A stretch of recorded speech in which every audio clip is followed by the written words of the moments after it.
Warning: the following film contains content or materials that may not be suitable for all viewers.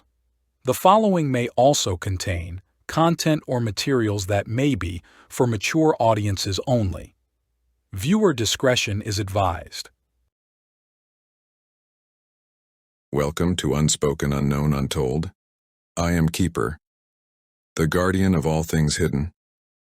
I hope you enjoy immersing yourself in tonight's most sweetest dreams or most tantalizing nightmares. This striding place is called the Strid, a name thus which it took of yore. 1,000 years has it borne the name, and it shall 1,000 more.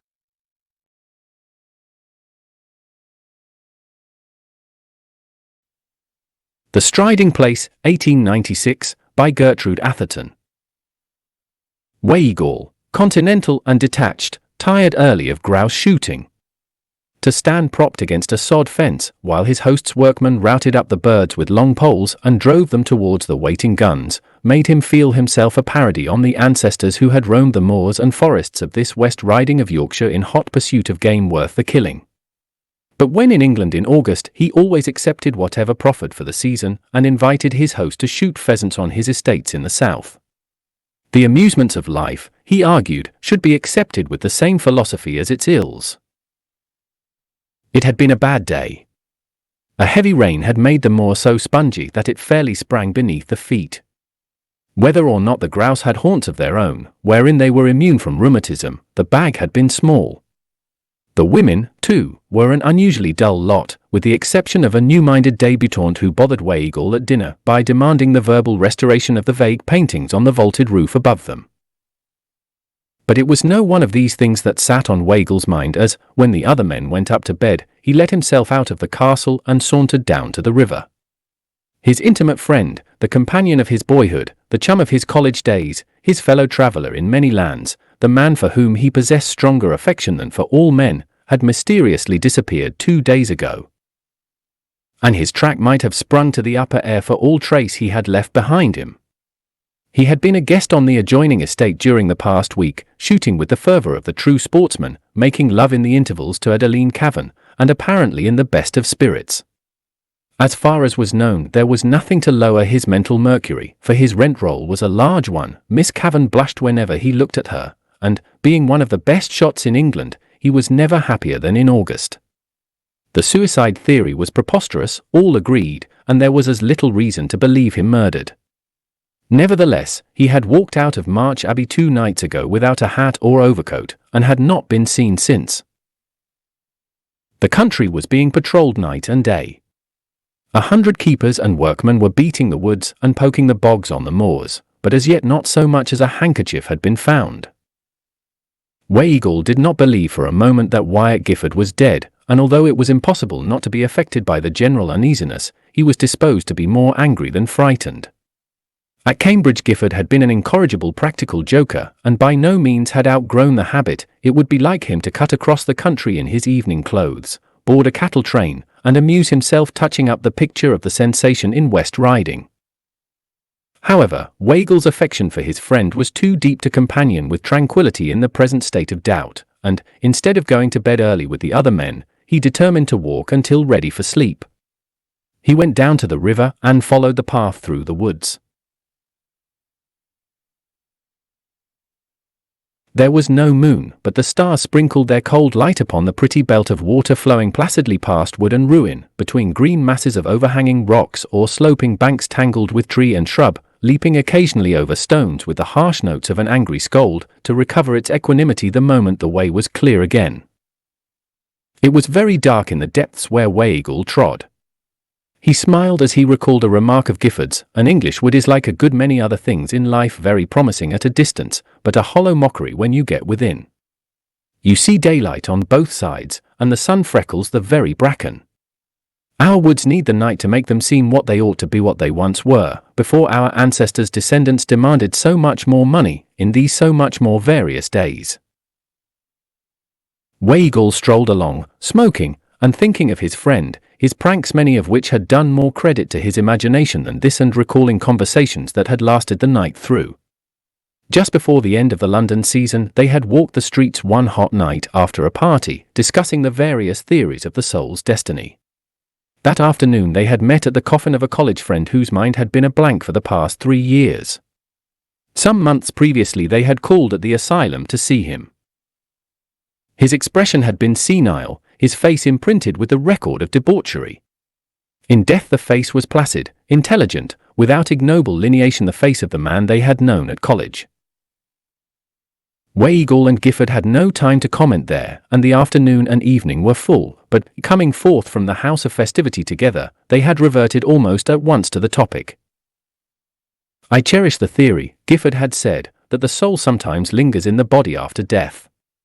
During madness, of course, it is an impotent prisoner, albeit a conscious one. Fancy its agony, and its horror! What is more natural than that, when the life spark goes out, the tortured soul should take possession of the vacant skull and triumph once more for a few hours while old friends look their last? It has had time to repent while compelled to crouch and behold the result of its work, and it has shrived itself into a state of comparative purity. If I had my way, I should stay inside my bones until the coffin had gone into its niche, that I might obviate for my poor old comrade the tragic impersonality of death. And I should like to see justice done to it, as it were to see it lowered among its ancestors with the ceremony and solemnity that are its due. I am afraid that if I dissevered myself too quickly, I should yield to curiosity and hasten to investigate the mysteries of space." "You believe in the soul as an independent entity, then that it and the vital principle are not one and the same?" "Absolutely. The body and soul are twins, life comrades, sometimes friends, sometimes enemies, but always loyal in the last instance. Someday, when I am tired of the world, I shall go to India and become a Mahatma, solely for the pleasure of receiving proof during life of this independent relationship.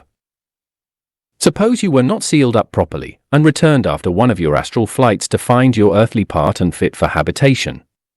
It is an experiment I don't think I should care to try, unless even juggling with soul and flesh had palled. That would not be an uninteresting predicament. I should rather enjoy experimenting with broken machinery." The high wild roar of water smote suddenly upon Weigall's ear and checked his memories. He left the wood and walked out on the huge slippery stones, which nearly closed the river wharf at this point, and watched the waters boil down into the narrow pass with their furious, untiring energy. The black quiet of the woods rose high on either side. The stars seemed colder and whiter just above. On either hand the perspective of the river might have run into a rayless cavern. There was no lonelier spot in England, nor one which had the right to claim so many ghosts, if ghosts there were.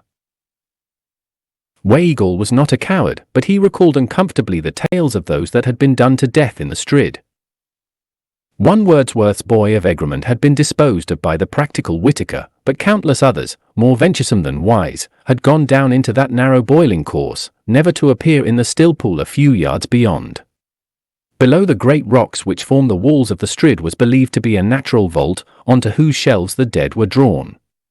The spot had an ugly fascination.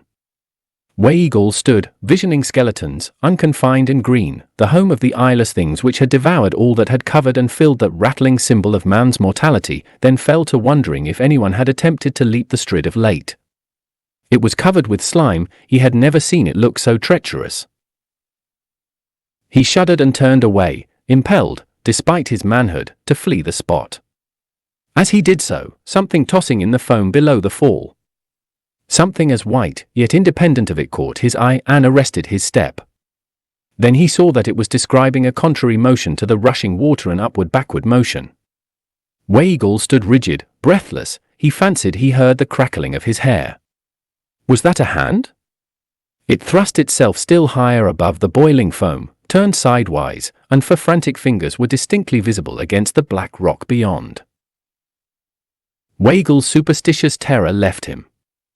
A man was there, struggling to free himself from the suction beneath the Strid, swept down, doubtless, but a moment before his arrival, perhaps as he stood with his back to the current.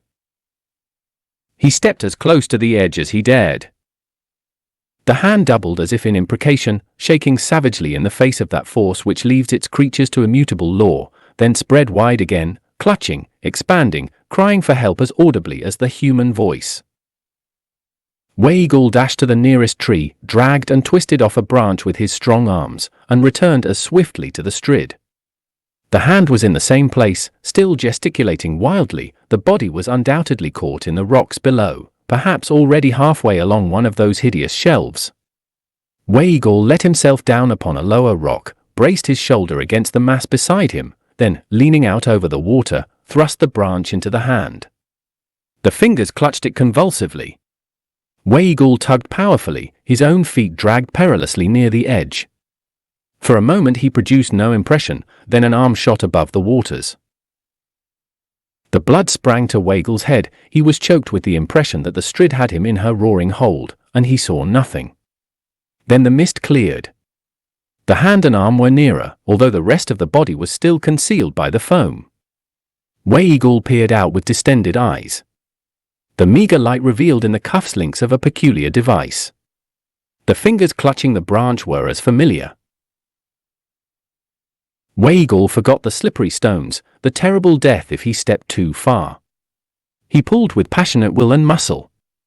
Memories flung themselves into the hot light of his brain, trooping rapidly upon each other's heels, as in the thought of the drowning. Most of the pleasures of his life, good and bad, were identified in some way with this friend. Scenes of college days, of travel, where they had deliberately sought adventure and stood between one another. And death? Upon more occasions than one. Hours of delightful companionship, among the treasures of art, and others in the pursuit of pleasure, flashed like the changing particles of a kaleidoscope. Weigel had loved several women, but he would have flouted in these moments. The thought that he had ever loved any woman as he loved Wyatt Gifford.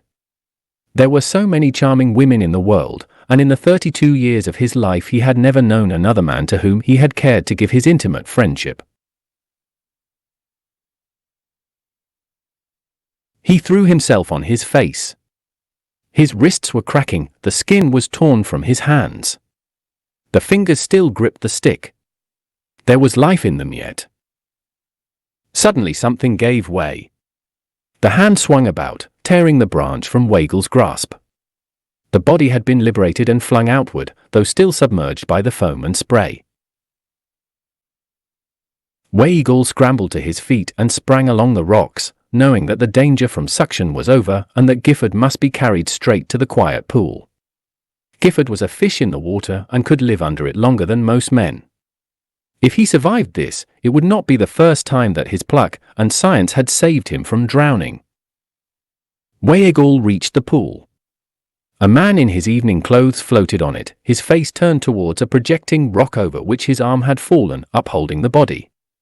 The hand that had held the branch hung limply over the rock, its white reflection visible in the black water. Weigel plunged into the shallow pool, lifted Gifford in his arms, and returned to the bank. He laid the body down and threw off his coat so that he might be the freer to practice in the methods of resuscitation. He was glad of the moment's respite. The valiant life in the man might have been exhausted in that last struggle. He had not dared to look at his face, to put his ear to the heart. The hesitation lasted but a moment. There was no time to lose. He turned to his prostrate friend. As he did so, something strange and disagreeable smote his senses. For a half-moment he did not appreciate its nature. Then, his teeth cracked together, his feet, his outstretched arms pointed towards the woods. But he sprang to the side of the man and bent down and peered into his face.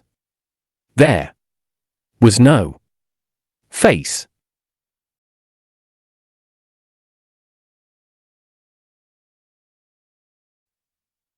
This striding place is called that strid, a name which it took of yore.